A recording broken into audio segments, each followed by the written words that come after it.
In 1972, the chess world witnessed a battle like no other, Bobby Fischer vs. Boris Spassky, the match that changed chess history forever. But one game stood out, earning a standing ovation from the crowd. In this video, we'll break down this legendary World Championship game, move by move, and uncover the genius strategies that left the world in awe. Stay tuned, this is a game you don't want to miss.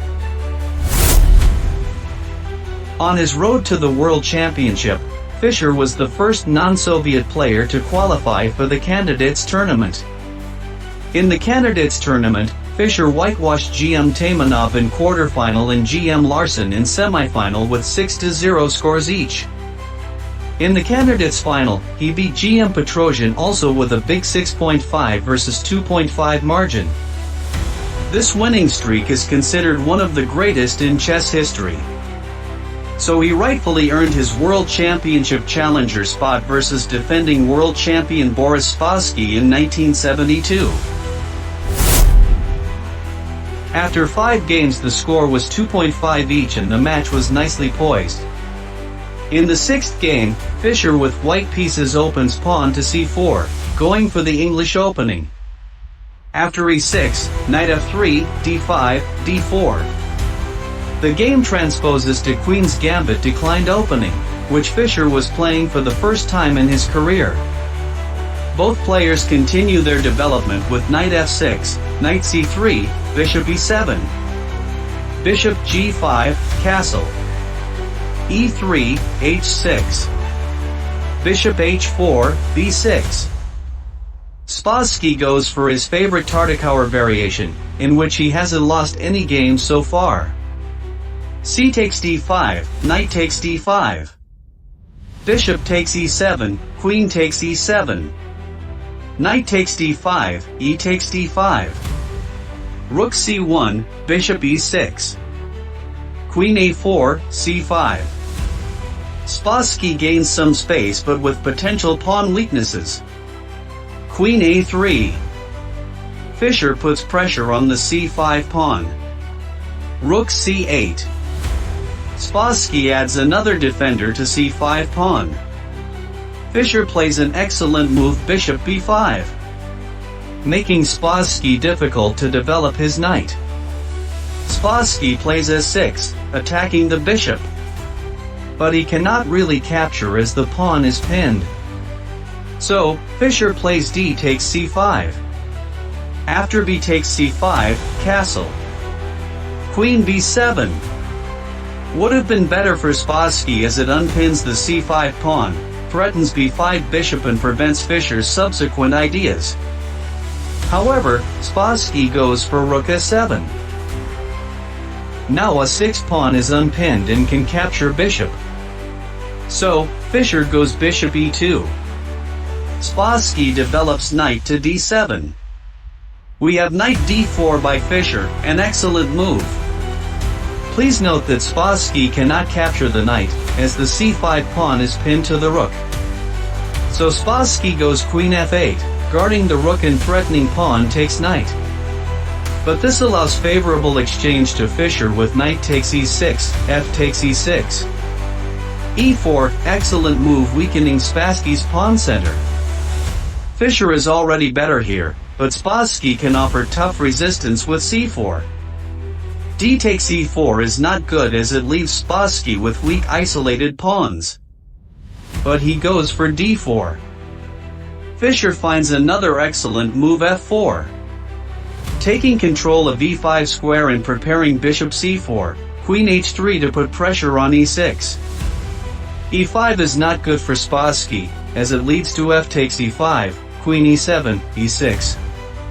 Queen cannot capture pawn due to bishop c4. So he plays queen e7. We have e5 by Fischer, further strengthening his position. Rook b8.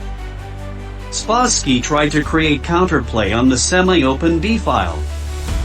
Bishop c4. Fischer puts pressure on the e6 pawn with moves like queen h3, f5 to follow. Spassky moves his king to safety with king h8. We have queen h3. Fischer putting more pressure on e6. Knight f8, adding another defender to e6. Spassky doesn't want to capture b2 pawn and give up e6 pawn as it would create a strong white passed pawn. b3, removing b2 weakness and closing semi-open b-file. a5, planning a4 to get some counterplay. Fischer goes for the pawn break with f5. After e takes f5, rook takes f5, knight h7. Rook c to f1, Fischer doubling the rooks on open f-file. Queen d8, prophylactic move against rook f7 and also preparing d-pawn push if possible. Queen g3. Fischer repositions his queen to a good square. Rook e7, h4, controlling g5 and stopping knight g5. Rook b to b7. Spassky tries to defend the 7th rank against potential attack. Fischer mounts the pressure with e6. Spassky cannot go knight f6, as rook takes f6, exchange sacrifice would be crushing. So he plays rook b to c7 defending c5 pawn. After queen e5, queen e8, a4. Spassky has no good moves and is at the mercy of Fischer. He plays a waiting move queen d8. After rook 1 to f2, queen e8. Rook 2 to f3, queen d8. Bishop d3, queen e8. Queen e4, Fischer creates a strong queen-bishop battery aiming h7. Knight f6, stopping rook f8 with deadly discovered attack. Rook takes f6, Fischer happily goes for the exchange sacrifice. G takes f6, rook takes f6, king g8. Bishop c4, king h8. Fischer has many winning moves, but he goes for the best move. Would you like to try?